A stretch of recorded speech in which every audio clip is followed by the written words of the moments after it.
mondo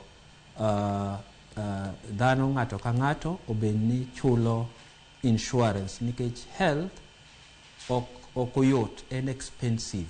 Omiyo koro ber ka wabedo go okumba mar thieth mondo wayud ni sama wacho yudo wa ni ng'ato tuo to onego bed ni thiedhi mok ibedo gi gima iluongo ni catastrophic expenditure. Onego bed ni wabedo ni itiyo gi pesa mang'eny moingo ata mar 40 e pesa ni miyudo e yor thieth.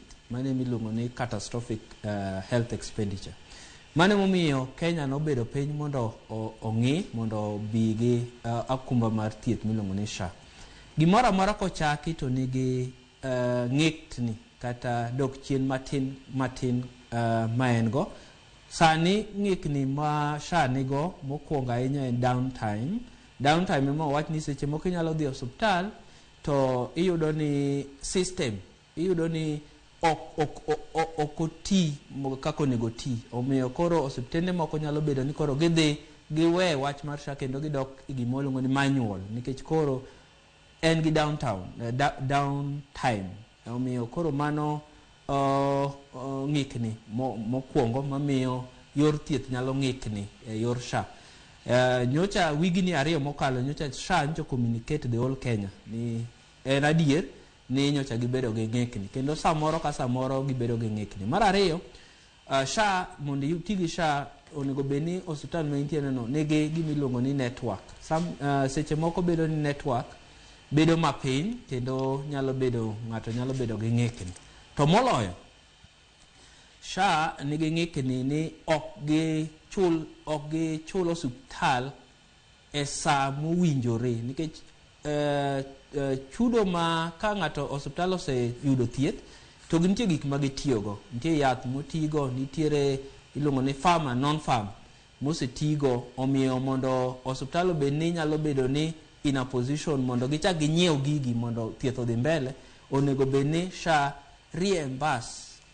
Ok ni gi reimburse samora mora ma gidwaro, onego bed ni gi reimburse timely mondo osiptal kik bed ni ringo maonge yath. Koro delay in reimbursement osebedo kendo kunyalo bedo kod adier.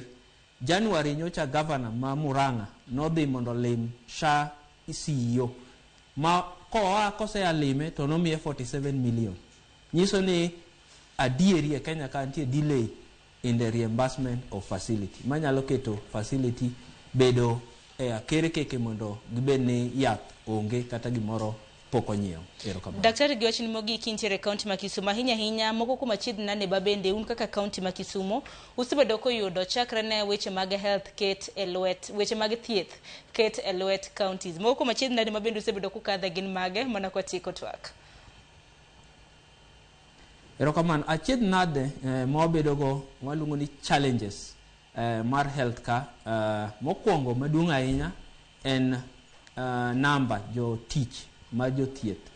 Wacho ni ok waromo, omiyo jowa manie thieth tiyo matek mondo gitem mondo wang'e ni ji oyudo thieth mowinjore.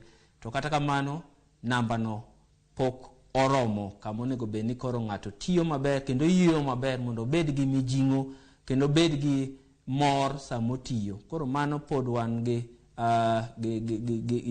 ng'ikni matin kanyo. Mar ariyo, pod wan gi ng'ikni matin ahinya e wach mar digitization. Kisumu ka nasewacho ni wan gi ato mar 80, wan e namba 2 e Kenya ka counties ma osetemo mondo gibed digital. Digital ni konyo gik mang'eny, miyo koro wach mar pesa malal kaka miwinjo ni ma Migori ng'ato dwaro pesa no, onego bed ni gimoro amora bedo digitized. Onge gimoro amora ni pesa ng'ato wuotho go e lwete. Gimoro amora onego bed ni itimo online mondo waduok piny gik maricho richo matimore mamiyo thieth dok piny. Mogik, problem mogik ma wan go en ni kang'iyo notes ga en ni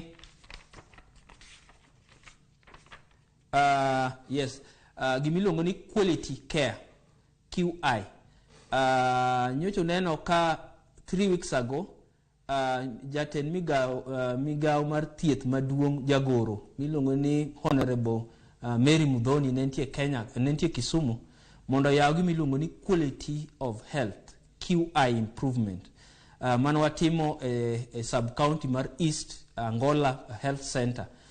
Pod king'iyo dashboard sani wanyalo kinti biro Kisumu kata ng'ata inyalo ng'iyo kendi mondo ing'e ni osuptal mane kata mari quality en tamaradi. Sani wayudo ni Kisumu wan e county kende e Kenya ka minyalo ng'iyo facility mora amora ting'e ni quality care ene atamaradi. Emomiyo nomiyo ochuno jagoro maduong' e migao mar health, public health and standard iluongo ni Honorable Mary Mudhoni mondo bi Kisumu mondo launch it officially for the whole Kenya. Sani quality of care wan gi atamar 65 e facility mora mora mantie Kenya, mantiere Kisumu County. Kendo en gimo inyalo ng'iyo ng'ata kwa mi logging rights tinyalo ng'iyo tiwacho ni hospital madala wani en quality care en go number di.